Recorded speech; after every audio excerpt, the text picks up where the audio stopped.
Online class में सभी students का फिर से स्वागत है। आज हम भारतीय संविधान की प्रमुख विशेषताओं के बारे में अध्ययन करेंगे। पहले हम यह जानेंगे कि संविधान क्या है।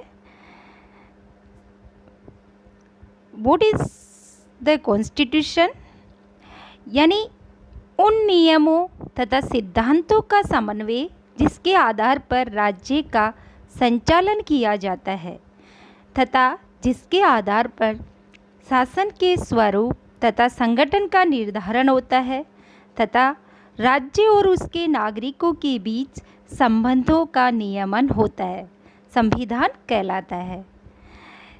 संविधान किसी भी राज्य का एक सर्वोच्च दस्तावेज है, डायनेमिक डॉक्यूमेंट है।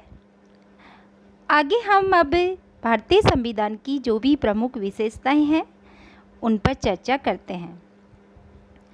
पहली विशेषता है कि भारत का संविधान विश्व का सबसे बड़ा लिखित और निर्मित संविधान है, यानी विस्तृत संविधान है।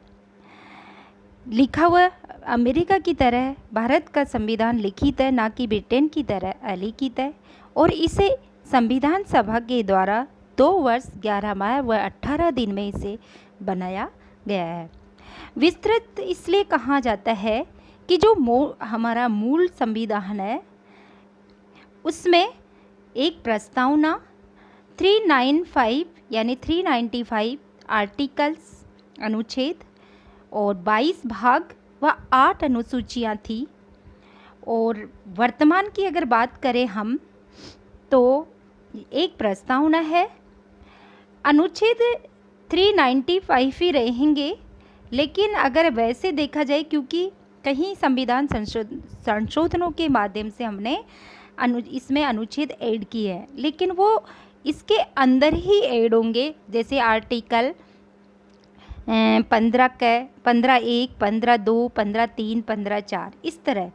तो इस तरह अगर काउंटिंग की जाए तो ऑलमोस्ट मतलब अब 465 आर्टिकल्स होंगे, लेकिन हमें ध्यान रखना है कि वैसे हम इनको 395 ही मानकर चलेंगे। अगर क्वेश्चन पूछा जाता है कितने अनुच्छेद है तो 395 ही हमें आंसर देना है। और पहले मूल संविधान में 8 अनुसूचियाँ थी, अब 12 अनुसूचियाँ हैं और 22 भाग है, लेकिन इसमें कुछ जो पार्ट है भाग है वो इसमें ऐड कर दिए गए हैं, जैसे चार भाग ऐड किए, 4 क, 9 क, 9 ख व 14 क, इस तरह अंदर ही ऐड होंगे। और एक 4 अनुसूचियाँ जोड़ दी गई है, 9, 10, 11, 12, और जो इसमें कुछ अनुच्छेद हटा भी दिए गए हैं, और एक भाग था भाग 7 उसको भी हटा दिया गया है। हमने देखा था ना कि संसद को शक्ति है कि वो किसी भी भाग में संशोधन कर सकती है, कुछ नया ऐड कर सकती है, जो आप कोई अनुपयोगी है तो उसको वो हटा भी सकती है। तो इस तरह भारतीय संविधान दुनिया का सबसे बड़ा संविधान है। दूसरी विशेषता है कि जो विभिन्न स्रोतों से विहित है, यानी हमने हमारे संविधान के अंदर जो प्रोविजंस रखे हैं, प्रावधान रखे हैं, वो हमने पहले विश्व के कई संविधानों का अध्ययन किया और उसके पश्चात हमें जो उचित लगा भारतीय परिस्थितियों के अनुकूल उन्हें हमने एडोप्ट किया। और अगर बात की जाए कि सबसे ज़्यादा जो हमने भारतीय संविधान का जो स्रोत है वो क्या है, किसको माना जाएगा, तो उसमें हमें ध्यान रखना है कि इंडियन गवर्नमेंट एक्ट 1935 आंसर आएगा, क्योंकि सबसे ज़्यादा प्रावधान हमने इसी से लिए है। लेकिन स्टूडेंट्स, अगर यदि इस ऑप्शन में यह ना हो और केवल कंट्रीज़ के नेम हो तो तब इंग्लैंड आंसर आएगा। तो इस तरह हम कुछ एग्जाम्पल्स देख भी लेते हैं कि जैसे हमने ब्रिटेन से विधि के समानता, संसदीय सर्वोच्चता को अपनाया गया है, और अमेरिका से जैसे हमने मौलिक अधिकार लिए गए और न्यायिक सर्वोच्चता का सिद्धांत यानी और उपराष्ट्रपति का पद लिया, और कानून का समान संरक्षण। इस तरह आयरलैंड से हमने नीति निर्देशक तत्व लिए, कनाडा से जो फेडरल सिस्टम है, ऑस्ट्रेलिया से समवर्ती सूची है, प्रस्तावना की जो भाषा है वो है, जर्मनी से आपातकालीन प्रावधान लिए, रूस से मौलिक कर्तव्य लिए, और दक्षिण अफ्रीका से हमने संविधान संशोधन की जो प्रक्रिया है, और जापान से विधि द्वारा स्थापित प्रक्रिया। और इस तरह हमने जो हमारे संविधान में जो प्रावधान रखे गए हैं वो दूसरे देशों के संविधानों से लिए। लेकिन कई बार आलोचक ये भी कहते हैं कि भारतीय संविधान उधार का थैला है। तो यह जो आलोचना है वो तार्किक नहीं है, क्योंकि हमने जो भी प्रोविजंस रखे हैं, लिए हैं, वो जो कि त्यों नहीं लिए। जैसे कि ब्रिटेन से हमने संसदीय शासन व्यवस्था ली, लेकिन संसदीय सर्वोच्चता का सिद्धांत नहीं लिया है, यानी हमने अपनी परिस्थिति के अनुकूल लिया है, और इसमें कोई ये नहीं कहा जा सकता कि उधार का थैला है। तीसरी विशेषता है कि कठोर व लचीलापन का समन्वय, यानी भारतीय संविधान को कठोर भी बनाया गया और लचीला भी है। जैसा ना तो अमेरिका की तरह केवल कठोर है, ना ही ब्रिटेन की तरह लचीला, दोनों का समन्वय है। कठोर कैसे है कि कठोर संविधान उसको कहते हैं जिसमें संशोधन के लिए विशेष प्रक्रिया को अपनाया जाता है, और लचीला संविधान वो होता है जिसमें संशोधन अमेंडमेंट की जो प्रक्रिया है वो वही होती है जैसे किसी आम कानून के निर्माण की होती है। तो भारतीय संविधान में 3 तरीके से हमने प्रीवियस वीडियो में पढ़ा भी कि 3 जो संविधान संशोधन के प्रकार है वो 3 है, साधारण बहुमत से, विशेष बहुमत व विशेष बहुमत के साथ साथ आधे राज्यों का समर्थन। तो अगर ये पूछा जाए कि आर्टिकल 368 में किसका उल्लेख है, तो केवल 2 ही जो प्रकार है उनका उल्लेख है, विशेष बहुमत और विशेष बहुमत के साथ साथ आधे राज्यों का समर्थन। तो भारतीय संविधान कठोर व लचीलापन का समन्वय है। फिर भारतीय संविधान की चौथी विशेषता है कि एकात्मकता की ओर झुका हुआ संघीय व्यवस्था है, यानी भारत में संघात्मक शासन व्यवस्था को अपनाया गया है, संघीय सरकार की स्थापना की गई है। इसमें संघ सरकार के सभी लक्षण विद्यमान है, जैसे कि दोहरी सरकार की, केंद्र की सरकार भी हो, राज्य की सरकार भी है, दोनों के बीच शक्तियों का विभाजन है, लिखित संविधान है, संविधान की सर्वोच्चता को भी हमने अपनाया है, संविधान को कठोर भी बनाया है, केवल लचीला ही नहीं है, और स्वतंत्र न्यायपालिका की व्यवस्था की है, द्विसदनात्मक व्यवस्था भी का आदि। लेकिन ये भी ध्यान रखिएगा कि इसमें एकात्मकता के भी कुछ लक्षण हमने हमारे संविधान में विद्यमान है, जैसे इकहरा संविधान, इकहरी न्यायपालिका, एक सशक्त केंद्र व इकहरी नागरिकता, संविधान का लचीलापन, केंद्र द्वारा राज्यपाल की नियुक्ति, अखिल भारतीय सेवाएं, आपातकालीन प्रावधान इत्यादि। तो इस आधार पर कुछ विद्वान ये कहते हैं कि भारत में अर्ध संघीय शासन व्यवस्था है, और इसीलिए एकात्मकता की ओर झुका हुआ हमारी संघीय व्यवस्था है, झुकी हुई संघीय व्यवस्था है। 5वीं विशेषता है कि सरकार का संसदीय रूप। भारत में पार्लियामेंट्री सिस्टम को अपनाया है, जैसा कि ब्रिटेन में।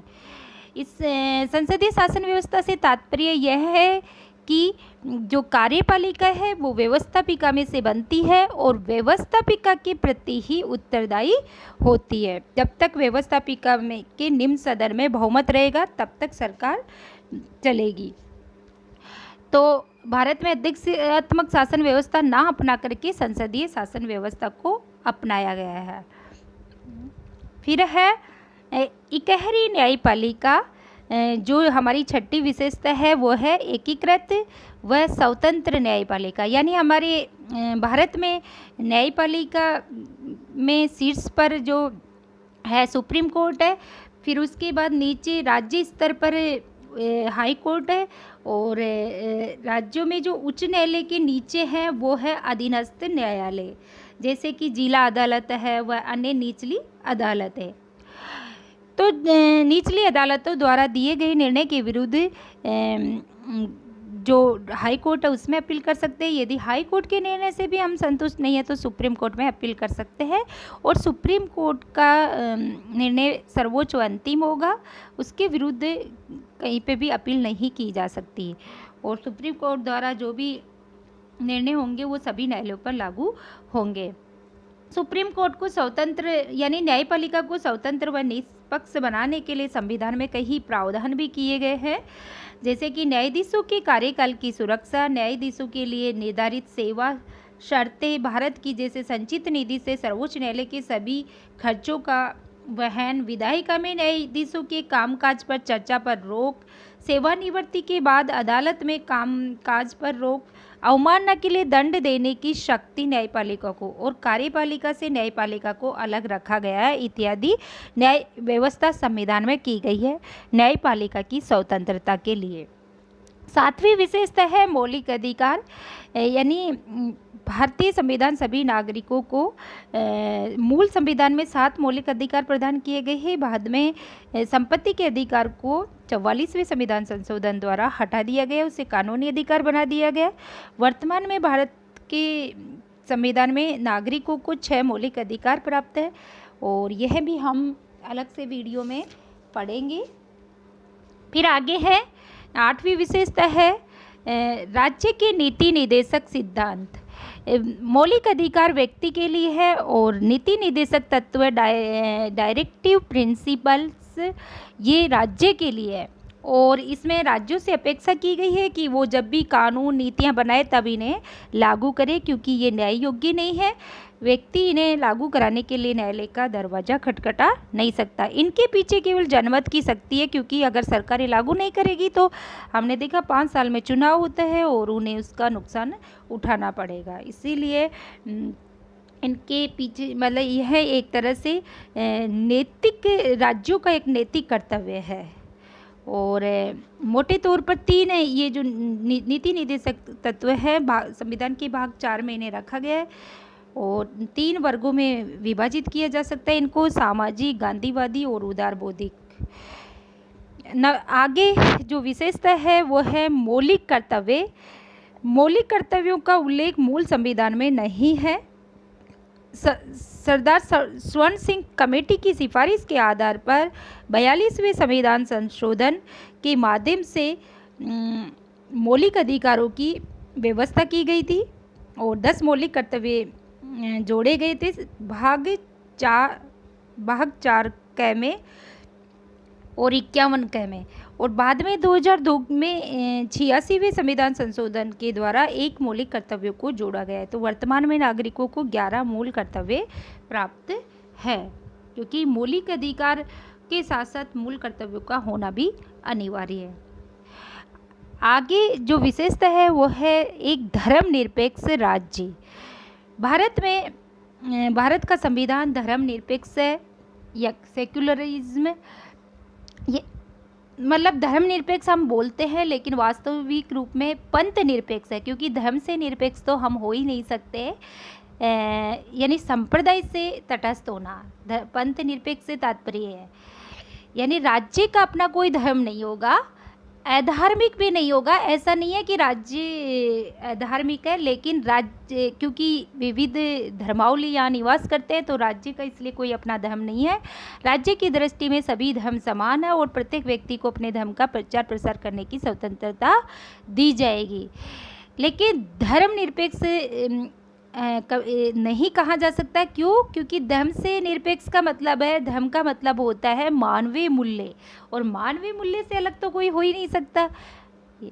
तो इसलिए पंथ निरपेक्ष शब्द है और पंथ निरपेक्ष का मतलब समझ गए कि राज्य का अपना कोई धर्म नहीं होगा, राज्य की दृष्टि में सभी धर्म समान होंगे। सार्वभौम वयस्क मताधिकार, यानी भारत में प्रत्येक व्यक्ति को जिसकी उम्र कम से कम 18 वर्ष है उसे धर्म, जाति, लिंग, साक्षरता अथवा संपदा इत्यादि के आधार पर कोई भेदभाव किए बिना मतदान करने का अधिकार है। और पहले इसमें 21 वर्ष रखा था, लेकिन बाद में 1989 में 61वें संविधान संशोधन अधिनियम 1988 के द्वारा मतदान करने की जो उम्र थी वो 21 साल से हटा करके 18 वर्ष कर दी गई है। आगे जो हमारी विशेषता है मतलब भारतीय संविधान की, वो है इकहरी नागरिकता, यानी भारत में अमेरिका की तरह नागरिकों को दोहरी नागरिकता प्राप्त नहीं है। वहाँ संघ की अलग है, राज्यों की अलग है, लेकिन भारत में केवल देश की एकता अखंडता को ध्यान में रखते हुए इकहरी नागरिकता का प्रावधान रखा गया है, यानी भारत का नागरिक केवल भारत का नागरिक है। अपना राज्यों का अलग से उन्हें नागरिकता नहीं दी गई है। फिर आगे है आपातकालीन प्रावधान, यानी संकटकालीन स्थिति से निपटने के लिए देश की एकता अखंडता को बनाए रखने के लिए राष्ट्रपति को कुछ शक्तियां दी गई है और उन्हें आपातकालीन शक्तियां कहा गया है। और 352 से आर्टिकल 352 से 360 में इनका उल्लेख किया गया है। 3 तरह की आपातकालीन शक्तियां प्राप्त है: राष्ट्रीय आपातकाल, राष्ट्रपति शासन यानी राज्य में आपातकाल, और वित्तीय आपातकाल। आपातकाल के दौरान देश की पूरी सत्ता केंद्र सरकार के हाथों में आ जाती है और राज्य केंद्र के नियंत्रण में चले जाते हैं, ताकि कोई भी किसी भी तरह की कोई संकटकालीन स्थिति है तो उससे निपट सके। आगे जो विशेषता है वह है त्रिस्तरीय सरकार, यानी जो मूल रूप से अन्य संघीय संविधानों की तरह भारतीय संविधान में भी 2 स्तरीय राज्य व्यवस्था, केंद्र और राज्य और संगठन के संबंध में प्रावधान तथा केंद्र एवं राज्यों की शक्तियां अंतर्विष्ट थी। यानी पहले तो केवल हमने दोहरी सरकार की व्यवस्था की थी, केंद्र की सरकार और राज्य की सरकार, लेकिन बाद में 73वें संविधान संशोधन और 74वें संविधान संशोधन 1992 के द्वारा त्रिस्तरीय जो शहरी क्षेत्र के लिए तो नगर निकाय की व्यवस्था की गई और जो ग्रामीण क्षेत्र है उसके लिए पंचायत निकाय की व्यवस्था की गई। और इसका उद्देश्य था कि जो ग्रास रूट लेवल है यानी ज़मीनी स्तर पर लोकतंत्र के सपने को साकार करना, और इसीलिए 73वें 74वें संविधान संशोधन के द्वारा इन्हें पंचायतों को और नगर निकाय को संवैधानिक मान्यता प्रदान की गई।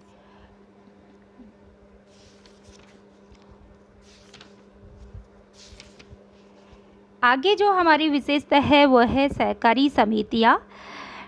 97वें संविधान संशोधन अधिनियम 2011 में सहकारी समितियों को संवैधानिक दर्जा और संरक्षण प्रदान किया गया। मूल संविधान में इनका उल्लेख नहीं था, इसका प्रावधान नहीं रखा गया था, लेकिन 97वें संविधान संशोधन के द्वारा इसकी व्यवस्था की गई। तो इस संदर्भ में मतलब 2011 में यह व्यवस्था की गई है और सहकारी समितियों को संवैधानिक दर्जा दिया गया है। Thank you so much.